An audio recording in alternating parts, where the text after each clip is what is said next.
The Agadir earthquake, a devastating natural disaster, struck the city of Agadir in southwestern Morocco on February 29, 1960.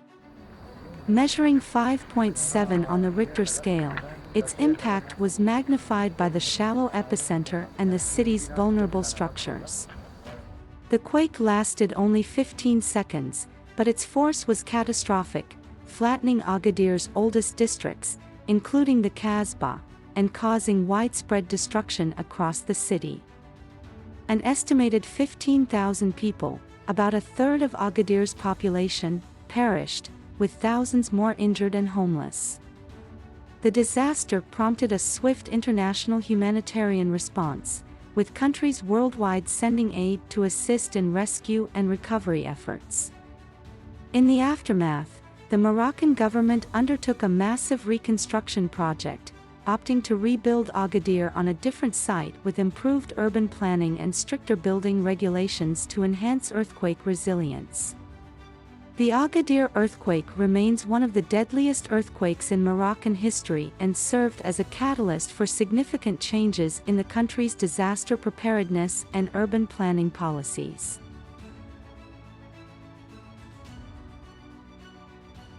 The Agadir earthquake of 1960 is one of the most catastrophic natural disasters in Moroccan history, marked by its high death toll and the extensive destruction it caused to the city of Agadir.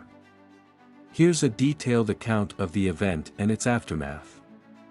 The earthquake struck on the night of February 29, 1960. Despite its relatively moderate magnitude of 5.7, the quake's shallow depth and proximity to Agadir maximized its destructive potential. The epicenter was located near the Atlantic coast, just off Agadir. The quake itself was brief, lasting only about 15 seconds, but its intensity was enough to cause severe damage. The earthquake devastated Agadir, especially the old Kasbah area, where buildings were not constructed to withstand seismic activity. Modern sections of the city were also affected, but the traditional mud brick structures in the older districts were particularly vulnerable. Estimates suggest that around 15,000 people, or a third of Agadir's population at the time, lost their lives.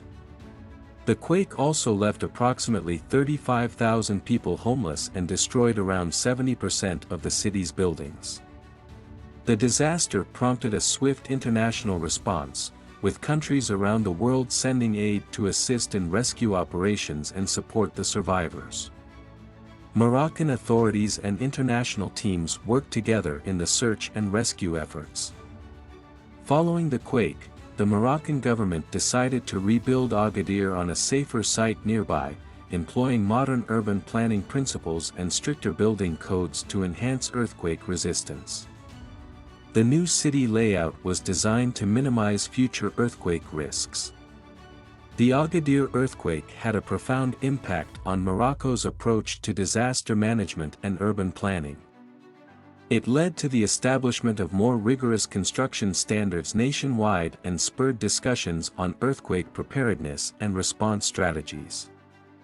This tragedy remains a poignant reminder of the risks posed by seismic activity, especially in regions where infrastructure is not built to withstand such forces, and it underscores the importance of preparedness and resilient urban planning in earthquake-prone areas.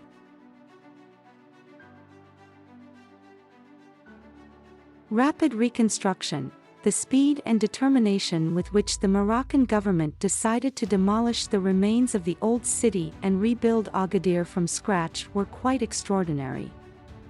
The new city was designed with modernist architecture and urban planning principles, which was a significant departure from its historical layout. Catastrophic impact. Despite low magnitude, the earthquake's magnitude was relatively moderate at 5.7, yet it caused catastrophic damage. This discrepancy highlights the significance of other factors, like depth and proximity to urban centers, in determining an earthquake's destructiveness. Selective destruction. The earthquake's impact was curiously selective, devastating the old Kasbah and other older parts of the city while leaving some modern buildings relatively unscathed. This highlighted the role of building materials and construction techniques in earthquake resilience. Ghost Town. After the earthquake, the old city of Agadir was left in ruins and was subsequently abandoned, creating a ghost town. The decision to leave the old city as a memorial and rebuild elsewhere is a poignant testament to the disaster's impact.